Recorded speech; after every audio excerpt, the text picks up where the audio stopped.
So Diane asks, do you look at where the illness might have started or come into the person, as in mental, emotional, physical, or spiritual, and then treat them on that level first? Or do you find it doesn't matter?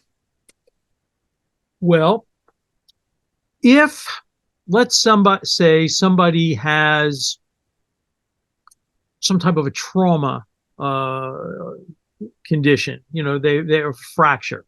While it may affect them emotionally and spiritually, it's a physical phenomenon. And so obviously that's really, in my opinion, how it needs to be treated. If somebody has a condition that starts in their spirit, which to me is a very real thing, it's not an intangible. I mean, you can't touch it, but it's a very real thing.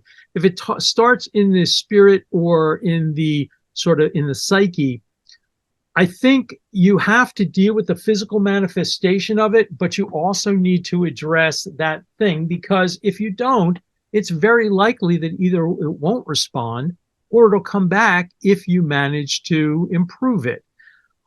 So if something is a spiritual illness, once it manifests in the physical body, you need to treat it physically, but you still want to try to address that. The problem is most herbalists are not equipped to address spiritual issues. And so depending on a person's spiritual practice and religion, you might want to actually refer them to a priest or a minister or a rabbi or an imam or a shamanic practitioner or somebody who can deal with that, unless you as an herbalist have that type of training. I would also say that one area that a lot of herbalists is really weak in is also therapy, counseling type skills. And in fact, if you want to be a great herbalist, in addition to learning energetics and differential diagnosis and the concepts of synergy, I think it's also really important to learn how to listen. And I think in general, and I don't mean this to sound sexist or anything, but in general, my experience is women are better listeners than men. Generally speaking, men want to fix everything, and women are more open. This is a generalization, but more open to hearing people's stories. And so if you want to be a really good clinician, you need to be open to hearing stories. People will tell you so much about what's going on. Not that they always know the answer. What I don't want is I don't want them regurgitating what they read on Google to me, or on TikTok, But Even worse. I heard that bleach was good for drinking. Oh, no, it's not. So I don't want that. But to have somebody tell the story, first off, it's therapeutic. Most people don't get a chance. You go to your doctor, you don't have time to tell them your story. You're in a rush to just talk about your painful knees. But to listen to somebody's story is therapeutic for them, and it helps to develop what's called the therapeutic or healing relationship, where you build a trust between people. Because as a clinician, people sometimes say to me, "Oh, you're a healer." And I go, "No, I'm not a healer. The plants are the healers. The creator is the healer." I think of myself as an educator. But we're on a journey. If you're helping a patient or a client, you're on a journey together to try to help them to find wellness. And it's their body, it's the healing power of nature, that internal healing process that's going to do it. And you're trying to support that and stimulate that. So anyway, I just think that it becomes essential to learn to listen.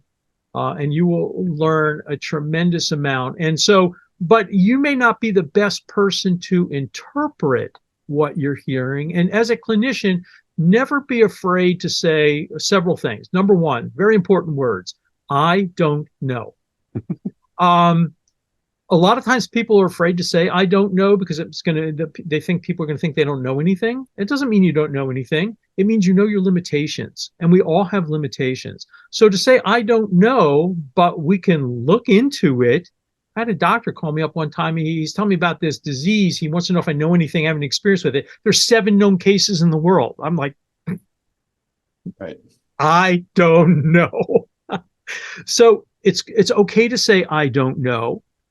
You will make mistakes. It's fine to acknowledge that when you do. And hopefully the good thing with herbs, most of our mistakes are relatively benign. And if you make mistakes, the key is to learn from them. And then in addition to being able to say, I don't know, and being open to acknowledging mistakes, it just because something works most of the time doesn't mean it's going to work all the time. And so I'll just give you one quick example. We see sometimes what are called idiosyncratic reactions, meaning somebody has a really strange reaction to something. Now, there's some things that are just silly, like this physician calls me up and he's talking about himself, and he says, listen, I started feeling like I was coming down with the flu. I took a whole bunch of echinacea, then I got the flu. Did the echinacea give me the flu? And I'm like, excuse me? No, it just simply didn't keep you from getting the flu. I mean, that's silly. But there are other times where, from my own personal example, I don't know why, but burdock root makes me vomit. Mm. It doesn't matter if I take the tincture, the tea, I just have this autonomic response, and I've never seen this in anybody else. So would I say burdock root causes vomiting? No, not in anybody that I've ever met except for me, but that's an idiosyncratic reaction. So that is always possible. But we're going on the fact that, so if somebody tells you something didn't work for them, don't sit there and say, oh, no, that's impossible. Mm-hmm. Anything's possible, including getting well, which is really wonderful.